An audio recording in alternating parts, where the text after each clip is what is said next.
Please be seated.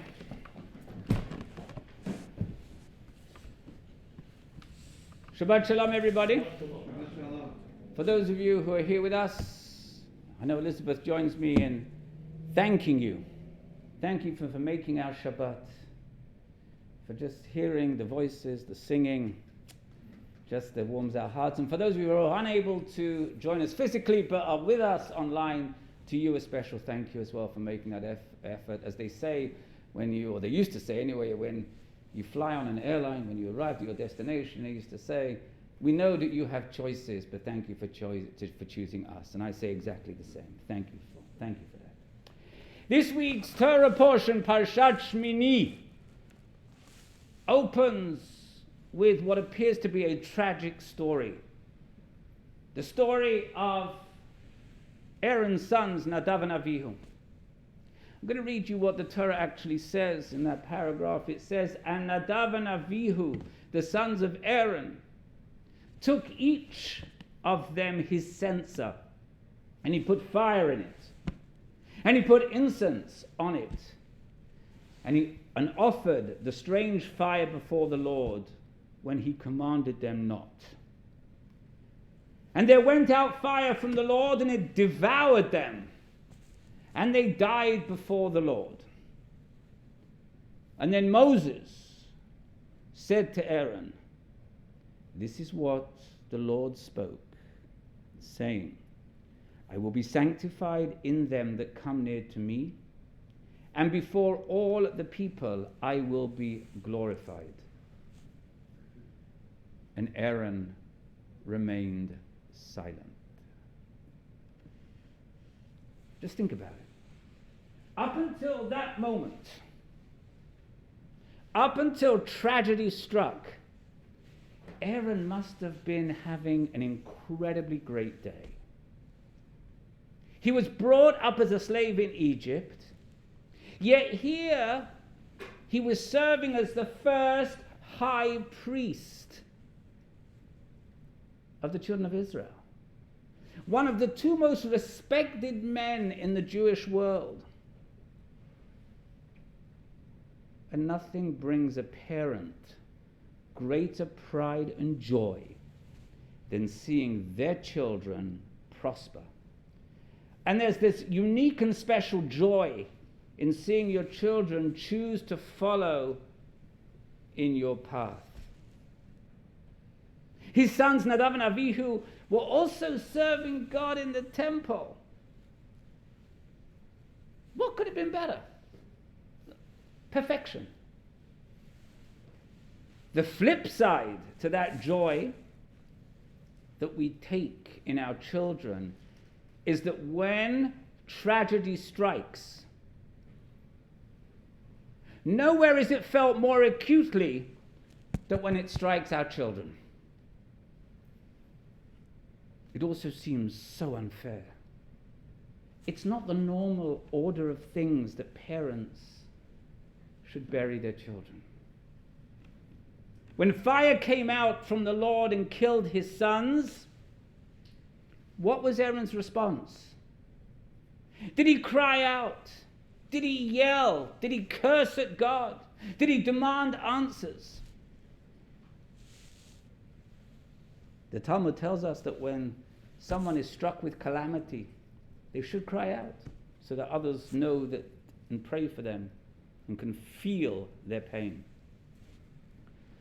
When we learn of the death of a loved one, what do we traditionally do? We respond by tearing our clothes and reciting that blessing, Baruch Dayan Ha'emet, praising God as the judge of truth. Not the true judge, but the judge of truth. There's a big difference. People make that mistake. But sometimes the grief is way too intense. The pain is too great for even that much. And that was the case for Aaron. Moses tried so hard, seemingly unsuccessfully, to offer some words of comfort. But the Torah tells us, Vayidom Aharon, and Aaron remained silent. Instead of crying out, Instead of demanding answers, instead of throwing down what he was doing and walking off, Aaron was dumbstruck. He was shocked into silence. Now the rabbis, as always, have multiple opinions about the nature of Aaron's silence. Rashi says that Aaron was rewarded for his silence, implying that it was a difficult thing to do and thus worthy of a reward. Nachmanides says the opposite. He says that Aaron's silence was one of being at ease. Moses' words succeeded, therefore, in comforting him. He believed his sons were even more precious to God than he and his brother Moses was. It seems very unlikely that Nachmanides was right. I certainly don't agree with that. And I have to tell you, I've been to too many shiva homes in my career, especially tragic death shivas, to believe that anyone's grief is set aside by just the right magic words at the most difficult time of loss. Aaron's silence was a silence of pain, as described in Psalm 39. What does the psalm say? I was dumb with silence, I held my peace, I had no comfort, and my pain was stirred up. When experiencing tragedy, it is often impossible to find words. In the book of Eicha, in the book of Lamentations that we read on Tisha B'Av, what do we say? The elders of the daughter of Zion sit upon the ground and keep silence. They have cast up dust upon their heads. They have girded themselves with sackcloth. The virgins of Jerusalem bow down their heads to the ground. That's what we say. This week has been a very difficult week in my rabbinate. 4 reasons. Firstly, we had 3 very painful and what I would call tragic funerals this week. A week of young people dying, with children literally throwing themselves at the casket, unable to deal with their pain. And then on Wednesday night and Thursday, we marked Yom HaShoah, Holocaust Remembrance Day. A time when we mark the unspeakable, despotic horrors of the Shoah. For some years in the Jewish community, in the early days after the Second World War, the Shoah was an unspeakable tragedy. The pain was too raw. The shame that we had failed our 6 million of our brothers and sisters from the Nazis, Yimach Shemam v'Zichram, was too great. It is a subject that simply wasn't discussed for years. The survivors were not yet ready to talk. The trial of Adolf Eichmann in 1961 changed a lot of that. It was incredibly important because 15 years after the horrors of the Holocaust, many survivors who had been silent suddenly felt the need to make their stories known. And they finally found the strength to speak of their pain. And as you well know, I don't have to tell you that a lot of effort has gone into capturing their stories ever since. And while there is time, the last generation is falling silent as the years progress, and one by one they pass. In the words of Ecclesiastes, there is a time to keep silent and there is a time to speak. Many people, and I understand this, many people feel very uncomfortable going to Shiva minions because they feel they don't know what to say. I can tell you I've been to Shiva Minions and I've heard some of the most ridiculous things said out of good intention. People mean good. But some of the most ridiculous things that have been said to the mourners. I remember one in particular. A lady had died. She was an elderly lady. Must have been, I think she was 88, 89. It was at the Shiva, so you had there her children and you had there her brother. I think he was 87, he was a younger brother, sitting Shiva. Somebody walks up, shakes the hands. I'm sorry for your loss. She lived a very good life, a very long life. This is what he says to the mourners. And the brother, without batting an eyelid, says, thank you, but it's not very consoling for somebody who's 88. And of course everybody just went quiet. Just to think that somebody who's 89, it's okay to pass away. But for somebody who's 88, it's not very consoling. And after a few moments, people understood he was making sort of a little bit of a joke about it. But it isn't funny. People mean well. I always say to people, one thing not to say at a Shiva, ever. That is too much. No chit-chat. I walk into Shivas,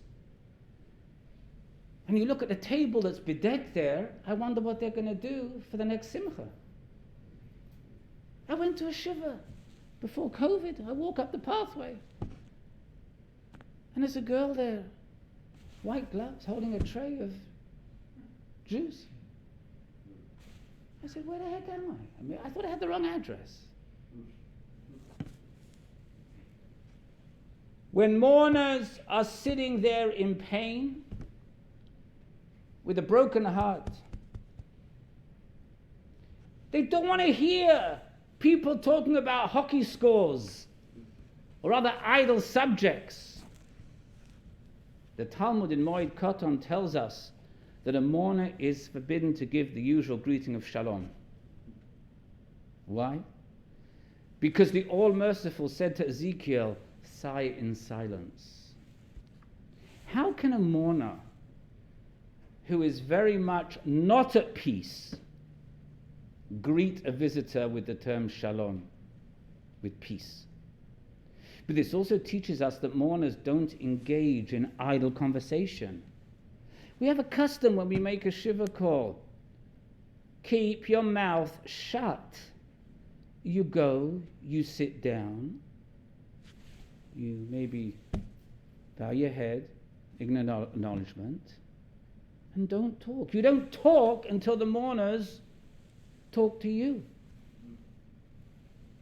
You simply sit quietly with the mourner, let them initiate the conversation, or not initiate a conversation if they don't feel like it. I have to tell you, from personal experience, in 2010,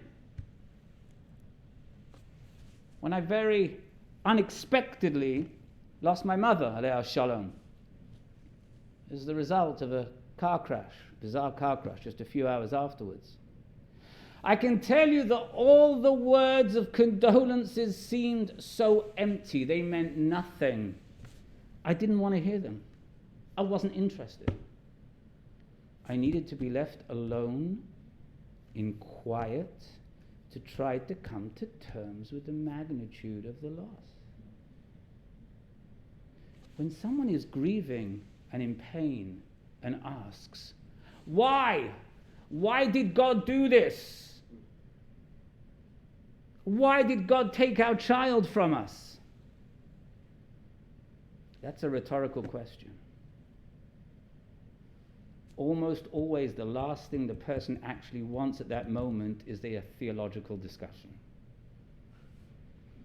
Because they're not yet ready to listen, but they have to cry out. What does Tehillim say? Kol Omer Karav Yama Ma'ikra.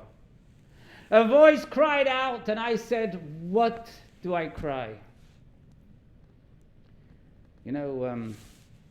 Author and physician Rachel Naomi Remen says, the most basic and powerful way to connect to another person, especially in their time of pain or anguish, is to listen. Just listen. Perhaps the most important thing that we ever give each other is our attention. A loving silence often has far more power to heal and to connect than the most well-intentioned words. Vayidom Aharon, and Aaron was silent. Attendance counts, and sometimes the most important thing that we can say to somebody who is grieving is nothing, but rather to simply be present.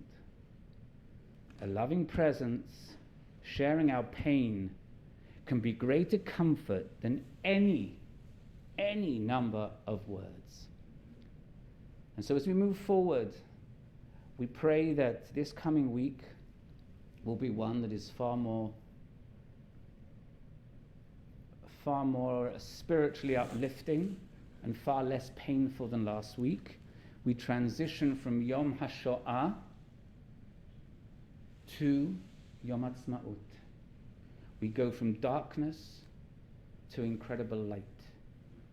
And that is what I pray for everybody who is suffering at this moment from a tragic loss. May you go from darkness to light. Shabbat Shalom.